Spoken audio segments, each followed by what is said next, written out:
Hola, ¿qué tal? El día de hoy vamos a ver la sesión clínico-patológica que corresponde al módulo de patología renal, el cual estuvo a cargo de la doctora Perla Franco del Toro. Mi nombre es Elizabeth Hernández Aguilar del Hospital General de México y soy parte del grupo 3704. El día de hoy vamos a hablar y vamos a ver un caso clínico asociado a la patología renal. Empecemos con la presentación de este caso.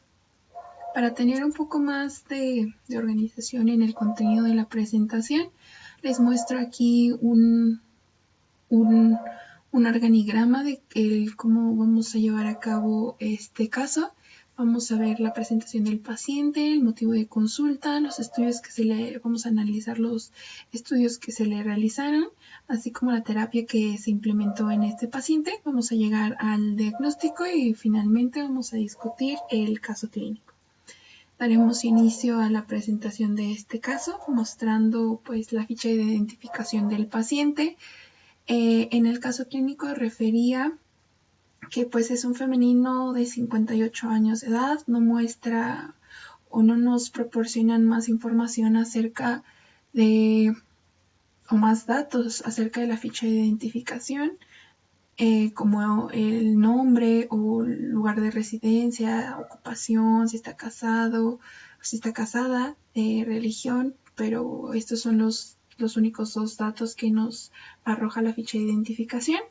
Se le realiza un interrogatorio preguntándole acerca de los antecedentes heredofamiliares, los cuales pues son referidos en este caso, al igual que los personales no patológicos. Dentro de los antecedentes personales patológicos tenemos que nuestra paciente padece de migraña de tipo vascular, tiene rinitis alérgica y actualmente se encuentra ocupando una terapia de sustitución hormonal postmenopáusica utilizando tibolona, calcio más vitamina D y el uso de desloratadina.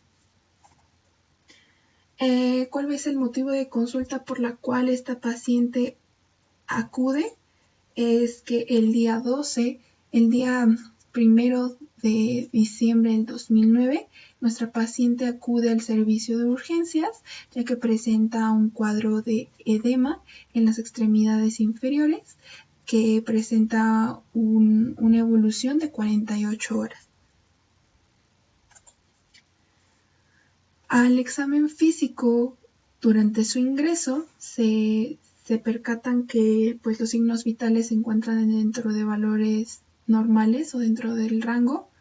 El examen segmentario o el examen físico que se le realiza a la paciente nos denota que hay edema moderado en ambas piernas o en miembros inferiores. No hay signos de trombosis venosa profunda. Se le realiza una determinación del dímero D, una química sanguínea y un ego. La concentración del dímero D se encuentra elevado con una concentración de 3.75 microgramos sobre mililitro. Ahí tenemos el valor de referencia. Se ve también la presencia de hipoalbuminemia a razón de 2.5 gramos sobre decilitro, una hipercolesterolemia a razón de colesterol total con concentración de 271 miligramos sobre decilitro, que la paciente refiere no mostrar esta concentración en unos exámenes que se realiza con anterioridad, o sea, desde hace 3 meses, no presentaba estos valores de colesterol tan elevados. La concentración de creatinina arroja una cifra de 1 miligramos sobre decilitro. A partir de este valor se logra la estimación de la velocidad de filtración glomerular, que se encuentra dentro de los 60 miligramos sobre minuto. En la valoración del ego se muestra una hematuria a razón de 70-80 glóbulos rojos por campo, proteinuria de 500 miligramos sobre decilitro, presencia de cilindros hialinos granulosos y gotas de grasa, así como se realiza la relación albúmina-creatinina presente en orina, en donde el valor se muestra de forma aislada y se obtiene 12.468, donde los rangos normales pues encuentran valores menores a 30. Durante el interrogatorio, la paciente refiere que sus orinas se han mostrado espumosas desde hace ya varios días. Ante todos estos datos que muestra tanto el examen físico y los datos del laboratorio que arrojan y que hemos estado ahorita evaluando, se decide realizar una radiografía de tórax.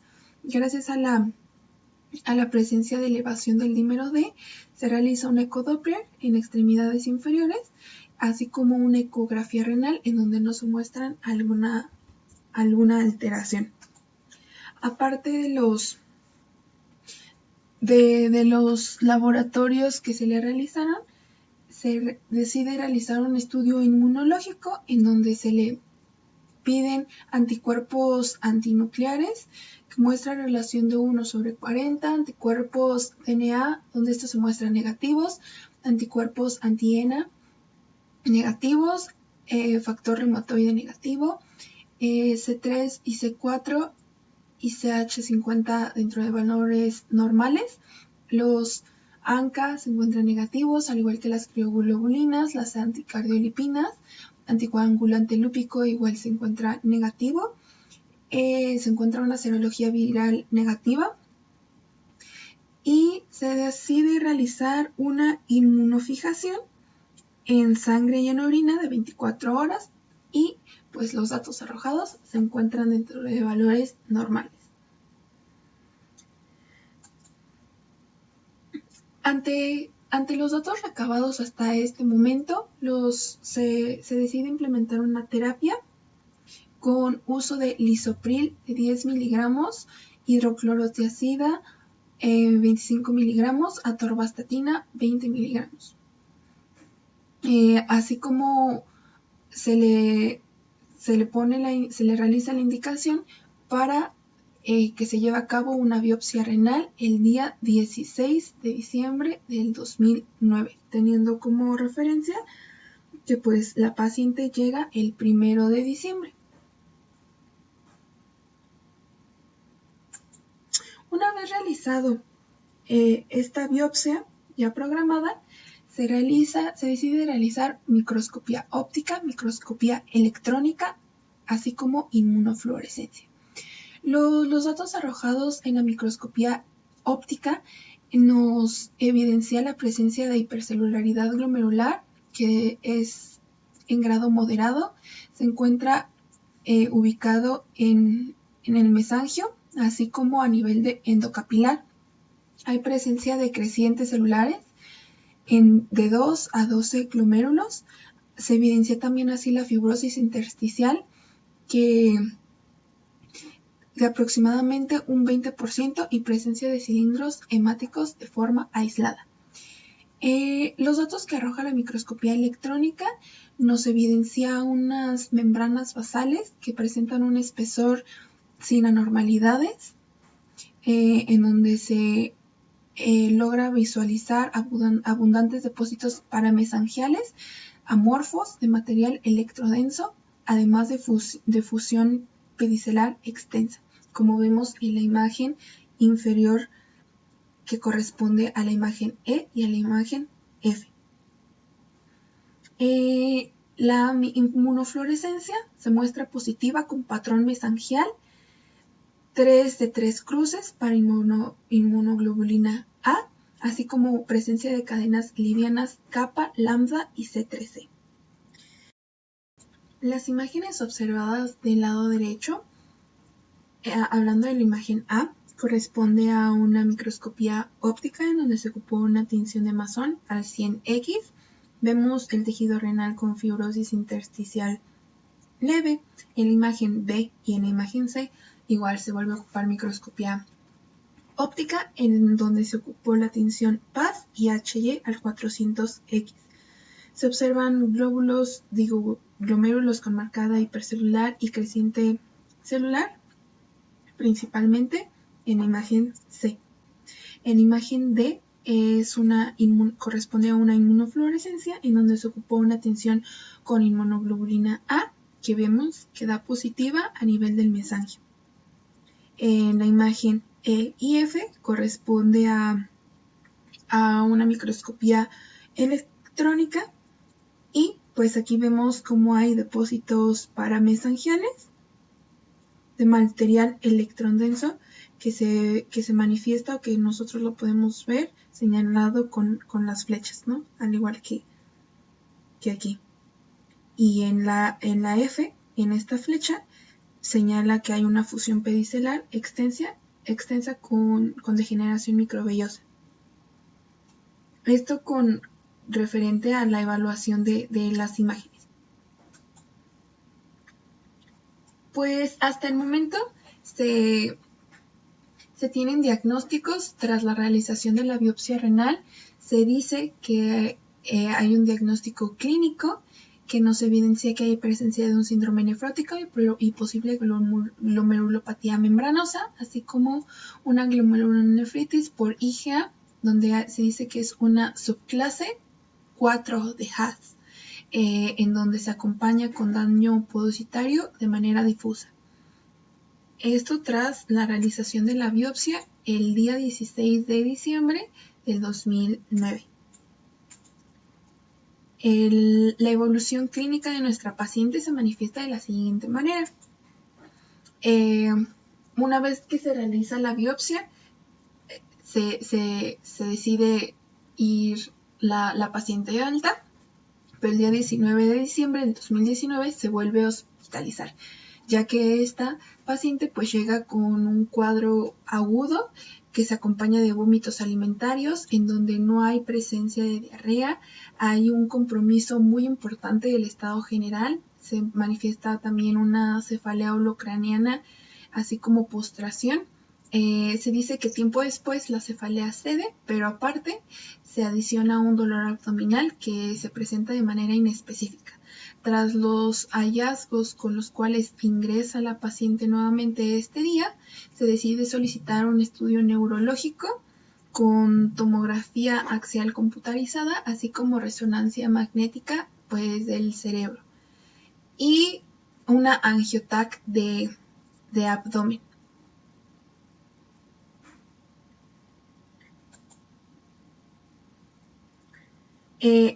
Una vez que se obtienen estos estudios de imagen, la tomografía axial y la resonancia magnética no presentan alguna anormalidad, pero vemos que la angiotac de abdomen muestra una trombosis de la vena renal, en este caso a la izquierda, y es señalada con la flecha en esta región y en esta parte. Así como hay tromboembolismo a nivel pulmonar subsegmentario en el lóbulo inferior del lado pues derecho. Ante la presencia de esta trombosis, se decide utilizar una terapia de anticoagulación con heparina de bajo peso molecular y después se decide pasar a warfarina y dar de alta a la paciente.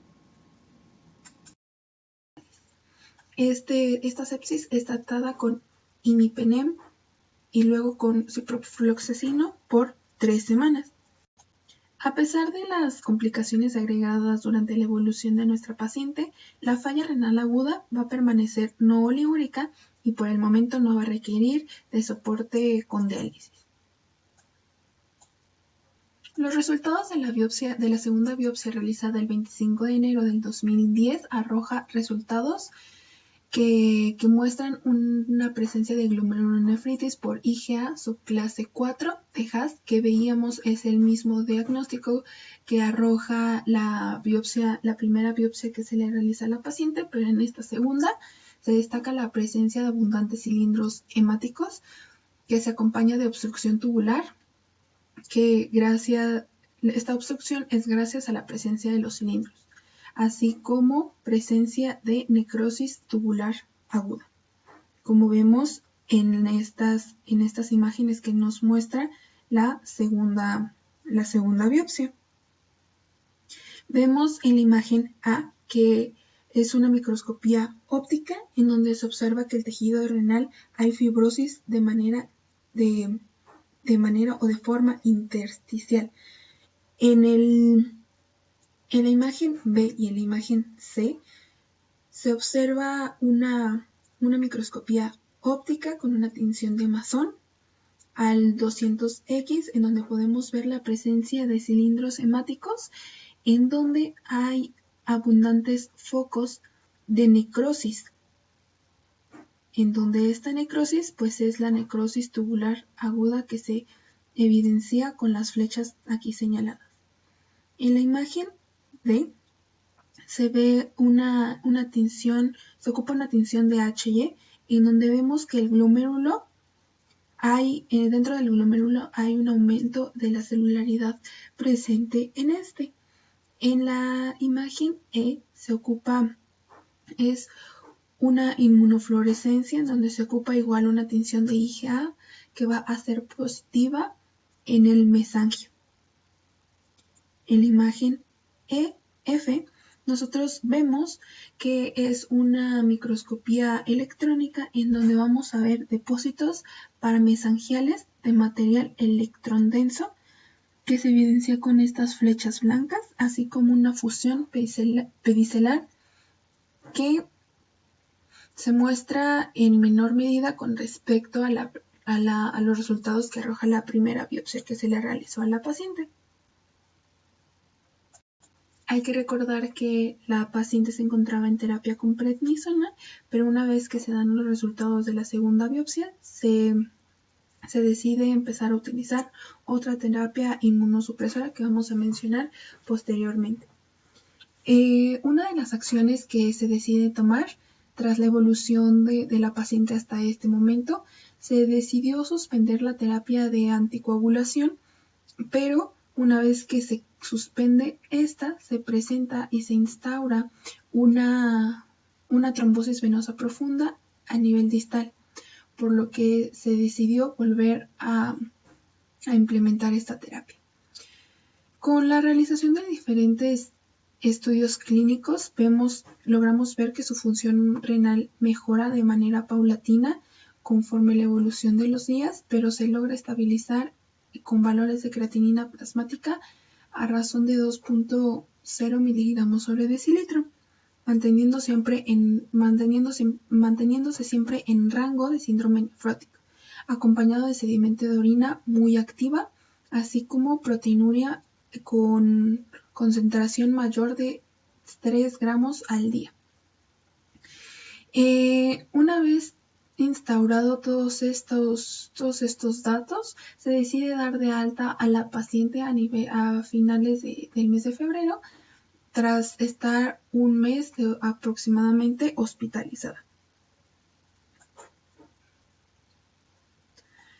Pues vemos que la evolución de la paciente ya se realiza a nivel ambulatorio, en donde se sigue observando que hay una función renal que se va deteriorando de manera paulatina, en donde no se logra correlacionar alguna causa que esté propiciando este deterioro. Se llegan a valores de creatinina plasmática de 3 miligramos sobre decilitro, que siempre va a permanecer en concentraciones nefróticas. Como veíamos, se decidió instaurar una nueva terapia inmunosupresora en donde se decide utilizar ciclofosfamida de manera intravenosa, en donde se le recetarán de 3 a 6 pulsos. Una vez, esto también se añade micofenolato. La paciente recibe el primer pulso de ciclofosfamida a 500 miligramos el día 10 de marzo del 2010. Luego, después de esto, va a continuar con 700 miligramos cada 3 semanas. Después de que se realizan 4 pulsos con esta ciclofosfamida, se observa que la creatinina logra descender a niveles de 1.6 miligramos sobre decilitro y la proteinuria a razón de 2.5 gramos al día, en donde la velocidad de filtración glomerular se estima que se encuentra dentro de 35 mililitros sobre minuto. Se evalúa la concentración de cistatina C, la cual va a encontrarse elevada con concentraciones de 1.48 microgramos sobre litro. Y gracias a estos valores se logra calcular la tasa de filtración glomerular, que se encuentra dentro de 55 mililitros sobre minuto. Del lado izquierdo vemos cómo es la evolución de la creatinina plasmática a lo largo del tiempo, una vez que llega desde el ingreso de la paciente hasta niveles que se evidencian en mayo. Vemos cómo empieza a aumentar esta concentración de creatinina plasmática, en donde su pico máximo se encuentra en enero, y después del mes de febrero empieza su descenso. Vuelve a aumentar y a nivel de la fecha de mayo logra su descenso. Finalmente, se llega al diagnóstico de enfermedad de Berger o nefropatía, o también conocida como nefropatía por IgA, no sin olvidar los diagnósticos anteriores que se tenían tras la realización de la primera y la segunda biopsia, en donde se habían obtenido el diagnóstico clínico de síndrome nefrótico con posible glomerulopatía membranosa, que posteriormente vemos que ya se logra identificar la enfermedad de Berger o la nefropatía por IgA. Así como se logra estadificar una subclase 4 de HAS con daño podocitario de manera difusa. Esto como los diagnósticos finales de nuestro caso clínico. Bueno, ahora vamos a empezar a hablar acerca de la discusión del caso. Me gustaría empezar con unas de las generalidades de esta enfermedad. Tenemos que tener en cuenta que la enfermedad de Berger, o también conocida como nefropatía por IgA primaria, va a ser la glomerulonefritis más común a escala mundial y pertenece a una anomalía glomerular aislada. Esta se va a caracterizar por la presencia de depósito mesangial de manera difusa, en donde el depósito va a ser principalmente de IgA a nivel de los glomérulos en la región mesangial. Aparte de este depósito, puede acompañarse o puede haber la presencia de hematuria de repetición. Esta enfermedad puede ocurrir dentro de dos contextos. Puede ser se puede presentar como una enfermedad glomerular primaria, que es la enfermedad de Berger, o puede ocurrir en el contexto de una forma o de una enfermedad sistémica y va a corresponder a la púrpura de Henoch-Schönlein. Hablando ya centralmente de la nefropatía por IgA primaria, va a caracterizarse por una hematuria macroscópica de manera recurrente, que va a estar asociada o en relación a infecciones respiratorias o infecciones de otras mucosas. Aparte, se caracteriza por la presencia de hematuria microscópica de forma persistente, proteinuria y una evolución hacia la insuficiencia renal de manera crónica. Se debe de sospechar esta enfermedad tras la realización del estudio de microscopio óptico, esto en cuanto a la sospecha, pero el diagnóstico se establece tras la realización de una microscopía de una inmunofluorescencia, en donde se logran detectar los depósitos de IgA a nivel de los glomérulos. Se dice que hay proteinuria. Algunos textos mencionan que la proteinuria puede ser leve y en ocasiones puede desarrollar o puede evolucionar a un síndrome nefrótico. En presencia o en caso de que este síndrome nefrótico se llegue a presentar al inicio de la enfermedad, puede manifestarse o puede evidenciarse en la biopsia y se relaciona con lesiones glomerulares de tipo de cambios mínimos o a una proliferación mesangial activa, cosa que se presenta, o estas dos condiciones se presentan en la biopsia que se observa, o en los resultados de la biopsia que se observan en nuestra paciente, ¿no? En la primera biopsia que se le realiza a ella. La presentación clínica de la enfermedad de Berger como una insuficiencia renal aguda generalmente pues tiende a ser rara. Corresponde al 5% de los casos o a un porcentaje inferior a este. Puede asociarse a dos causas, o sea, la patogenia de que se presente esta enfermedad como de manera clínica como una insuficiencia renal aguda puede deberse a dos causas. La primera, que gracias a que haya presenciado una glomerulonefritis por IgA crescéntica que se encuentra asociada a títulos elevados de anticuerpos antimieloperoxidasa. Otra de las causas es que se desarrolle una falla renal aguda y esta sea provocada por hematuria severa con oclusión de túbulos renales y con daño tubular agudo de manera asociada.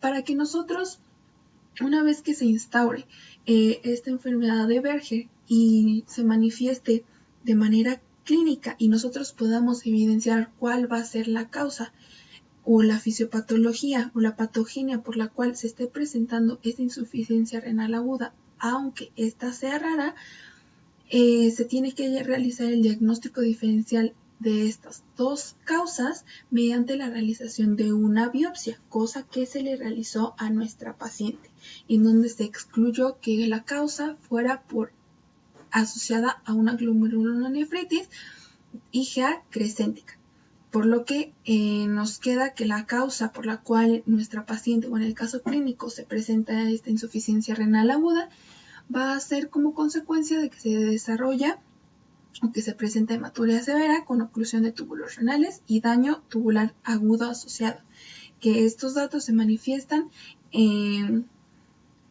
o se sustentan con los resultados presentes en la primera y en la segunda biopsia que se le realiza a la paciente. Generalmente, la insuficiencia renal aguda tiende a ser irreversible, pero en algunos casos se menciona que la recuperación puede ser de manera incompleta, cosa que pasa en nuestra paciente de este caso clínico. Se relacionan algunos factores con la recuperación incompleta de la función renal, principalmente basándonos en el caso de esta paciente, gracias a que tenía una edad mayor de 50 años, así como una duración de la falla renal que excedía los 10 días, manejaba una velocidad de filtración glomerular reducida de base, así como presentaba un cierto grado de daño tubular agudo. Aparte que se asocia un episodio de hipovolemia, que es consecuencia de la hemorragia retroperitoneal, así como la sepsis, que presenta como complicación a una enterobacteria asociada. Se menciona que en caso de que exista un predominio de la fusión pedicelar por encima de la proliferación mesangial, o sea que haya mayor presencia de fusión pedicelar, esto principalmente en pacientes niños o jóvenes, puede llegar a simular una enfermedad por cambios mínimos y responder y tener una muy buena respuesta al uso de corticosteroides y la reducción del síndrome y por consecuente pues la reducción del síndrome nefrótico. Esto nos hace pensar el por qué nuestra paciente con el uso de la prednisona no mostró una reducción o una muy buena respuesta al síndrome nefrótico. Gracias a que el resultado de la primera biopsia veíamos que había pues desaparición pedicelar extensa, pero había una intensa proliferación mesangial de tipo difuso, así como una proliferación extracapilar con 2 crecientes celulares. Por eso que se menciona que es probable que por esta razón, en este caso, no se observara respuesta con el uso inicial de los corticosteroides, en el caso de la prednisona. Hablando muy específicamente del fenómeno trombótico que presenta nuestra paciente, este se podía haber sospechado tras la concentración de dímero D que veíamos en los primeros datos de los laboratorios al ingreso de la paciente.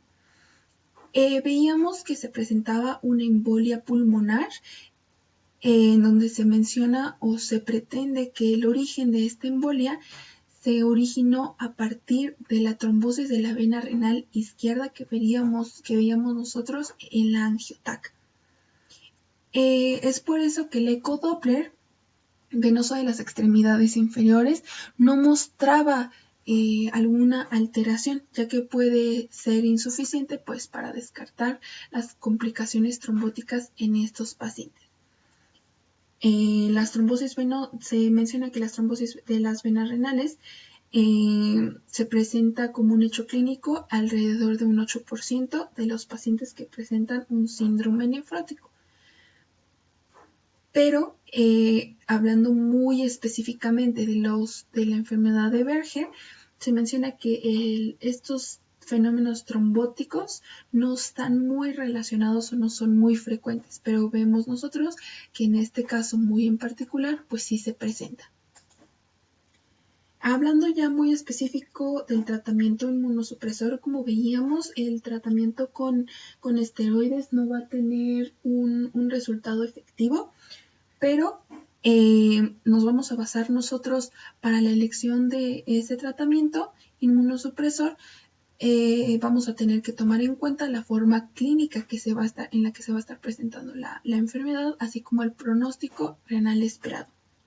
Algunos de los factores que se relacionan con el mal pronóstico clínico va a ser que haya presencia de creatinina plasmática elevada por arriba de los 2.5 miligramos sobre decilitro, que haya proteinuria mayor a una concentración de 500 a 1000 miligramos al día, así como presencia de hipertensión arterial.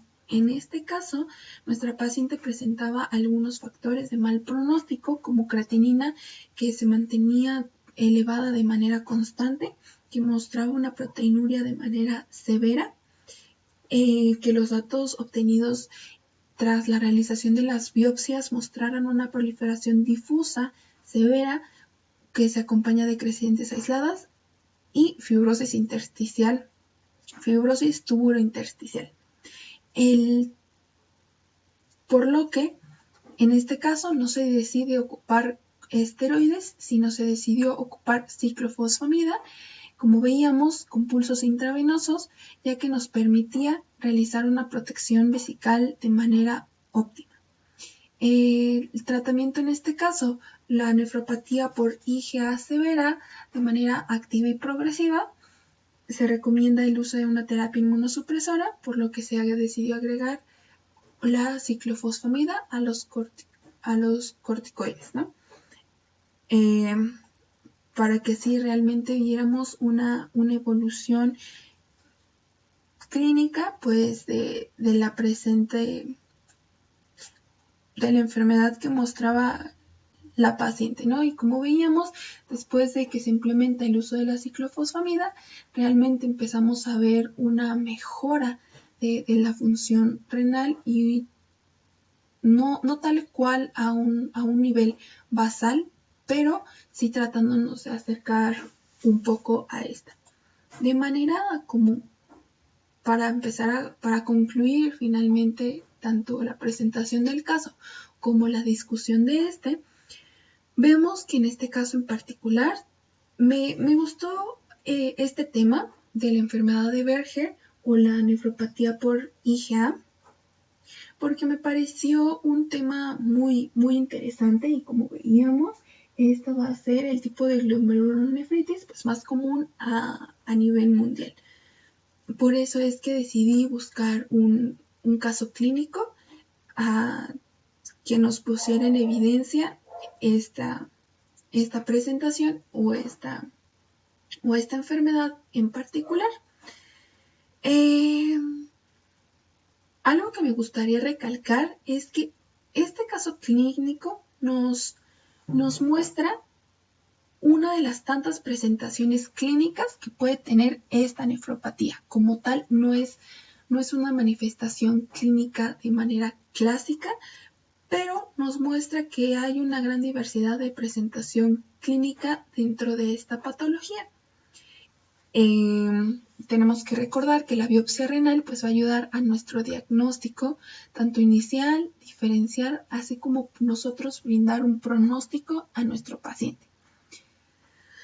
En donde tenemos que tomar en cuenta que el tratamiento inmunosupresor pues, va a depender mucho de las características del paciente, de las manifestaciones clínicas que esté presente, y en este caso va a estar reservado en casos en donde se encuentre una nefropatía por IgA, en donde haya un mal pronóstico, porque estos son los que tienden a progresar a una enfermedad crónica avanzada, que se encuentra en grado 5.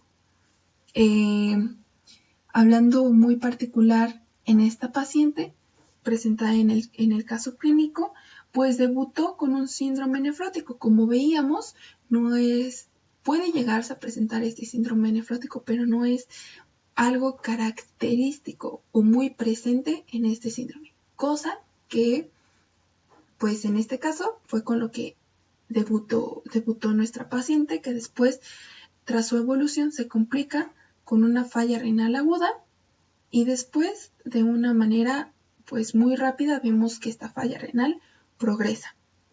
Y como veíamos, pues esto es poco frecuente, pero necesita ser diagnosticado.